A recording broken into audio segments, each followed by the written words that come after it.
They call me Yuck Mouth because I don't brush. And I like my teeth like this. They call me Yuck Mouth because I don't brush. And I like my teeth like this. They call me Yuck Mouth because I don't brush. And I like my teeth like this. Welcome to another episode of 3 Minute Critics. We're back with another one. I'm Eric. I'm Tony. Okay. Today on 3 Minute Critics, we are going to be reviewing a film, a Netflix original from this year called Space Sweepers. Space Sweepers! Space Sweepers. Space Sweep it up. And this one starred Song Joong-Ki, Tae-ri, Ye-Rin Park, and Sung-hee Jo. Oh, no, written and directed by Sung-hee Jo. Man, that was... Sorry, Sung-hee Jo. You almost like rapped that a little bit. That was I felt that. I like me some Korean names. I think they're very musical. Yeah, Eric, what is this movie about? Well, let's go into the future, because in the year 2092, space is full of dangerous floating garbage, and the Earth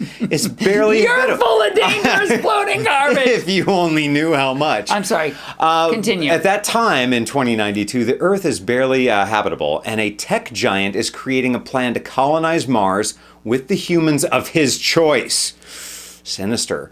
Meanwhile, the crew of a space junk collector ship called the Victory discovers a humanoid robot in the form of a little girl that's thought to be a weapon of mass destruction. Holy cow. In an attempt to make some money from trading the girl for cash, they learn that things might not be exactly as they appear, and the crew is faced with making some critical choices that could alter the fate of all humankind. Woo! That's a lot of weight on the shoulders. Big stuff. A lot of weight. So what are we going to do? We're going to put 3 minutes on the clock? Right on our shoulders. Tony, your thoughts on Space Sweepers? You know, this film had elements from a lot of different things. It did. It felt like it was an amalgamation. Very Star Wars-y in terms of its sensibilities around space. And you know what I really liked that they did was interesting in this film, where they had the auto-translate earpieces. Oh, yeah, those are great. So that people are speaking in different languages. It's not just in Korean. Right, and everybody understands because everybody's got an auto-translate in their ear, which really makes sense. The tech that they used in general in this film, I believe, it kept my disbelief suspended. Yeah. All the tech. I mean, all the space stuff. It wasn't too out there, even for a sci-fi film. The special effects were not bad. They were all believable. Good. Really felt... I was drawn in from the very beginning of this film. It's an unusual story. It is. It's not something I've seen before. I mean, like I said, they use elements of other films. It's very Star Wars-y, but they also bring it in a way that I have not seen before. And I was very drawn in by this film. What about you? Yeah, I feel like, to your point, you have a little bit of like Guardians of the Galaxy. Yes, you have a little bit of Star Wars. Stuff as well. You have a little bit of a tinge of Blade Runner, maybe. You have you have some Blade. You have Wall-E. Wall-E. You have maybe a little bit of Indiana Jones action even in here. Yeah. But what grabbed me about this was...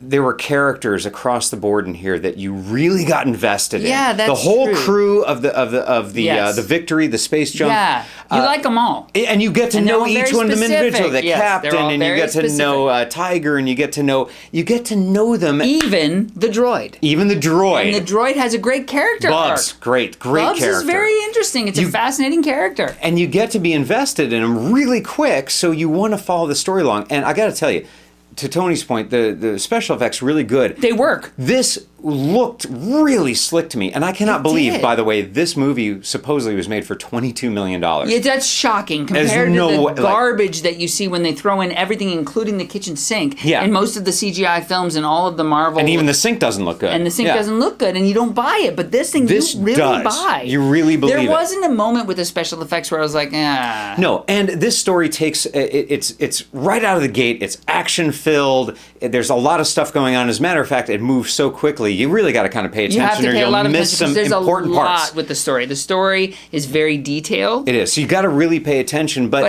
they take some twists. It's not all action. There's some, some heartfelt stuff. There's some good drama. Without giving anything away, what do you think of the ending?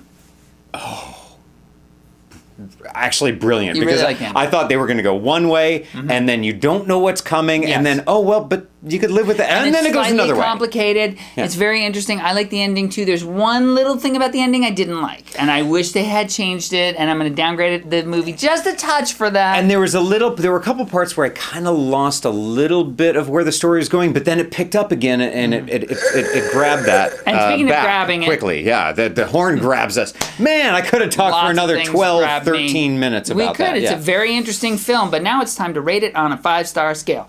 Okay. And Eric is going to start. I shall. Fun characters, great development of the characters. You get invested in them really quick. Visuals. This thing looks like $1 million bucks. It looks like $100 million bucks, and they didn't spend close to that. And a storyline that just really brings you in. It's got fun. It's got action. It's got drama. And it's got that little bit of pull at your heartstrings too. This had everything to make the chili taste delicious. All of the elements in the chili. Because I love chili. You put all the good elements in chili, you're going to get a great chili. Chili, but all right, go ahead. To me, this is 4-star chili. This is 4 out of 5. I love this. This is a great science fiction film straight out of Korea. I loved it. Tony.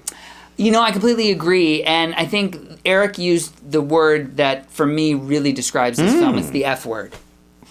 Fun. Oh, yeah, fun, that one.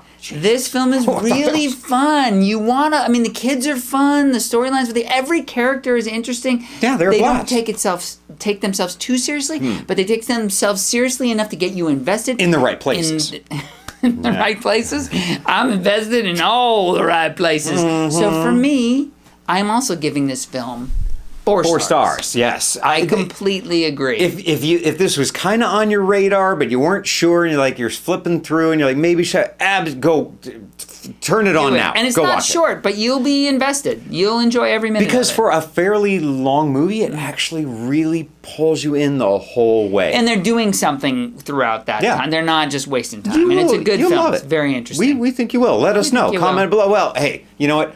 We're out of time. Comment. So we'll check you for the next time around for this. We'll check ya. But, we love it when you like those videos. Get a little like button going on down there. Subscribing. Hey, if you like this. Sort of weird rapper. If you like we love it when you like those videos. Love it when you like those videos. Don't hit me with your hands. Subscribe. Fringe. Yeah, subscribing is great because, hey, we got more of this coming on. But until next time, the two of us are the 3 Minute Critics! Any of this, fudge I think shooting out of its blowhole. In an alternate